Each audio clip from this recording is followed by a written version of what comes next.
El Pacto del Majestic, una alianza de otra época. El acuerdo entre CiU y el PP cumplen más de 25 años entre la nostalgia, el desdén y el olvido. Y es que más de 50 días de negociaciones fueron necesarios para sellar el acuerdo entre el PP y CiU, que en 1996 facilitó la investidura de José María Aznar como presidente del gobierno español. Unas negociaciones que alumbraron el llamado Pacto del Majestic, por el nombre del hotel de Barcelona que acogió algunas de las reuniones y la cena final que rubricó el acuerdo y que durante años fue el cuartel general de las noches electorales de la Federación Nacionalista. Y es que después de más de un cuarto de siglo, aquel pacto es recordado con nostalgia por unos, desdeñado por otros y olvidado por muchos más. La dificultad de la negociación, fruto de la que CiU se comprometió a investir al candidato del PP y a garantizar la gobernabilidad y la estabilidad de la legislatura, no estribó tanto en el contenido estricto del acuerdo, aunque costara plasmarlo en las 18 páginas finales, 16 en catalán,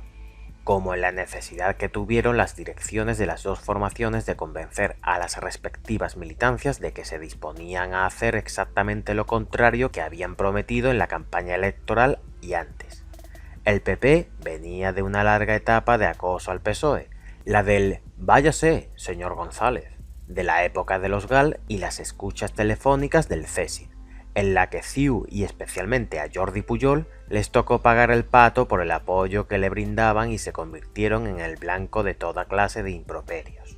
que culminaron con aquel «Pujol enano habla castellano», coreado por los afiliados congregados la noche del 3 de marzo en Madrid frente a la sede de la calle Génova para festejar la histórica victoria de Aznar. El ambiente que se había ido cociendo a fuego lento a lo largo de muchos meses hacía impensable que el PP pudiera aliarse con aquel al que había vilipendiado hasta la saciedad y que CiU pudiera hacer lo propio con aquel que le había dicho de todo, y más, mientras no le necesitaba. Pero la política tiene estas cosas. Aznar y Pujol hicieron de la necesidad virtud, pusieron el pragmatismo por delante y consiguieron que las parroquias de cada uno respaldaran la alianza. A CDC le costó más asimilarlo y aceptarlo, sobre todo porque su candidato Joaquín Molins se había pasado toda la campaña garantizando que jamás pactaría con el PP. No así a su socio de UDC, que desde el primer momento dio por hecha la entente. Es más, Josep Antoni Duran Lleida llegó a un acuerdo directamente con Aznar, según el cual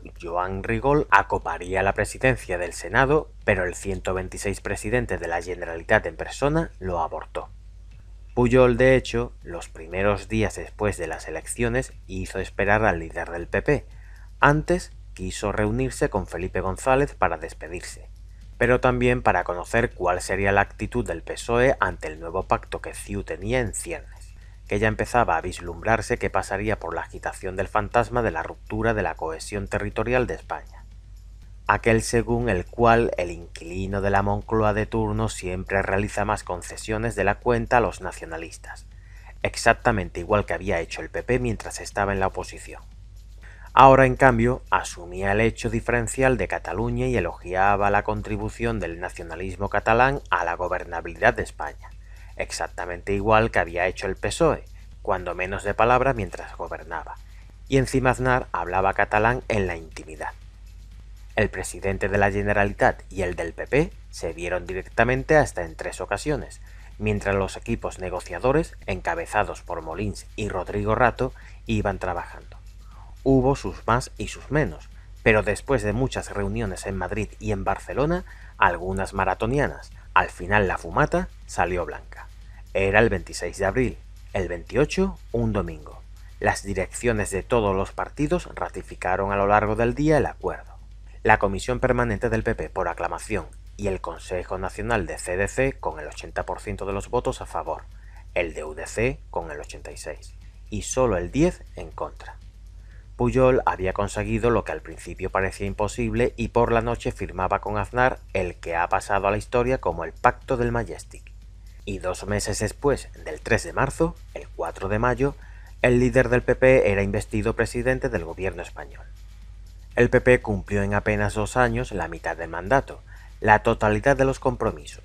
incluida la defenestración no escrita de su hombre en Cataluña, Alejo Vidal Quadras, sustituido por Alberto Fernández Díaz, y a partir de entonces los socios empezaron un progresivo distanciamiento, acentuando a raíz de la mayoría absoluta de Aznar del 2000 y que en realidad se ha mantenido hasta hoy. Un hoy en el que, con la perspectiva del tiempo, aquel acuerdo concita la nostalgia de los que añoran que se repitan alianzas como aquella entre los gobiernos catalán y español, el desdén de los que lo consideran un eslabón más del fallido régimen del 78 y el olvido de las nuevas generaciones que, cada vez más, pasan de la política. En fin, un pacto de otra época.